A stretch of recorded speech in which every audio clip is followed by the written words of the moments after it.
रेखा की शादी को 6 महीने हो चुके थे। वह अपनी नई जिंदगी में पूरी तरह ढल चुकी थी। रोहित के साथ उसका रिश्ता हर दिन और मजबूत हो रहा था। सुबह की चाय से लेकर रात की बातें तक दोनों के बीच की समझदारी और प्यार उसे हर दिन नया एहसास कराती थी कि उसने सही इंसान को चुना है। रोहित सॉफ्टवेयर इंजीनियर था और रेखा एक मार्केटिंग फर्म में काम करती थी। दोनों का जीवन व्यवस्थित था, लेकिन कभी कभी जीवन हमें ऐसे मोड़ों पर ले आता है जहां पुरानी यादें अचानक सामने आकर खड़ी हो जाती है। उस दिन शाम को रेखा को ऑफिस से लौटते हुए मॉल जाना था।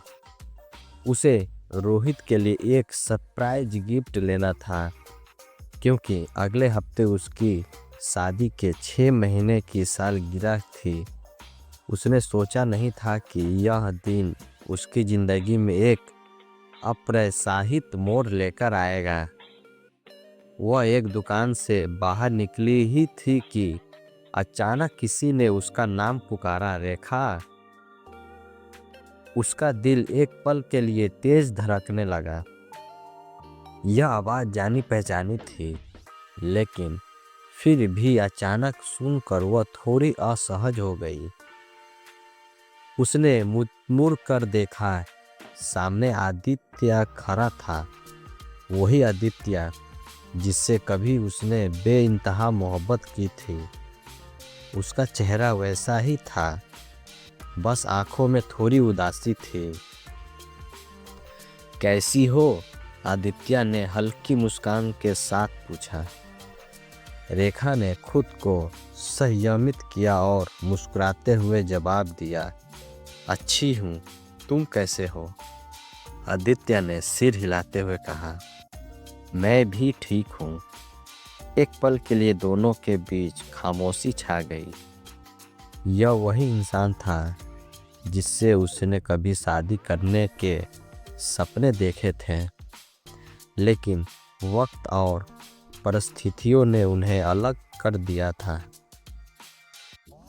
सुना तुम्हारी शादी हो गई? आदित्य ने हल्की मुस्कान के साथ पूछा, लेकिन उसकी आंखों में एक अजीब सी चमक थी। हाँ, रोहित बहुत अच्छे इंसान है, रेखा ने आत्मविश्वास के साथ कहा। आदित्य कुछ पल चुप रहा, फिर हल्के से मुस्कुराया, अच्छा है, तुम्हें खुश देखकर अच्छा लगा। रेखा ने महसूस किया कि आदित्य के शब्दों में एक खालीपन था। और तुम? उसने पूछा। बस वही नौकरी, वही जिंदगी, शादी का अभी कोई प्लान नहीं है, आदित्य ने हल्की हंसी के साथ कहा। रेखा को याद आया कि कभी आदित्य और वह शादी के सपने देखते थे, लेकिन उनकी सोच और ज़रूरतें अलग होती। आदित्य रिश्ते को लेकर हमेशा अस्थिर रहा था, जबकि रेखा स्वाथिक चाहती थी कि शायद इसी कारण वे अलग हुए थे। कभी सोचा नहीं था कि हम इस तरह मिलेंगे, आदित्य ने धीमी आवाज में कहा। हर रिश्ता जिंदगी में एक मकसद से आता है, रेखा ने हल्की मुस्कान के साथ कहा। शायद हमारा मकसद हमें हमारी सही राह दिखाना था।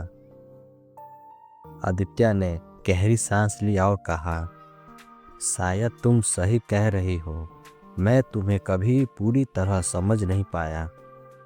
रेखा ने शांत स्वर में उत्तर दिया, कोई बात नहीं, शायद हम उस वक्त खुद को भी नहीं समझ पाए थे।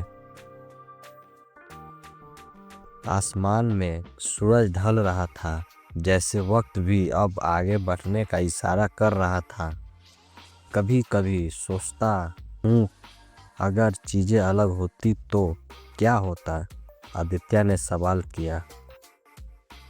रेखा मुस्कुराई, अगर हम साथ होते तो शायद खुश नहीं होते। प्यार होना और साथ रहना दो अलग बातें हैं। हमें एक दूसरे से मोहब्बत थी, लेकिन हम एक दूसरे के लिए सही नहीं थे। आदित्य ने चुप हो गया। शायद उसके पास इसका कोई जवाब नहीं था। आखिरकार रेखा ने कहा, अच्छा, मुझे चलना चाहिए। रोहित मेरा इंतजार कर रहे होंगे।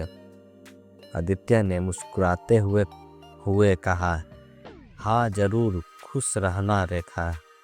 रेखा ने हल्के से सिर हिलाया और वहां से चली गई। रास्ते में चलते हुए रेखा ने अपने अतीत और वर्तमान के फर्क को महसूस किया। जहां आदित्य के साथ हर चीज में अनी चिंता थी, वही रोहित के साथ हर कदम पर भरोसा था। घर पहुंचकर उसने देखा कि रोहित किचन में उसके लिए खाना बना रहे थे। आज कुछ खास है क्या? रोहित ने हंसते हुए पूछा। रेखा ने मुस्कुराते हुए कहा, हाँ, आज एहसास हुआ कि मैंने अपनी जिंदगी का सबसे सही फैसला लिया है, तुम्हारे साथ रहने का। रोहित ने उसकी बात समझते हुए उसे गले लगा लिया। रेखा ने महसूस किया कि कुछ रिश्ते अधूरे रहकर भी हमें पूरा कर जाते हैं, और जो अधूरा नहीं होता वही तो असल में हमारा होता है।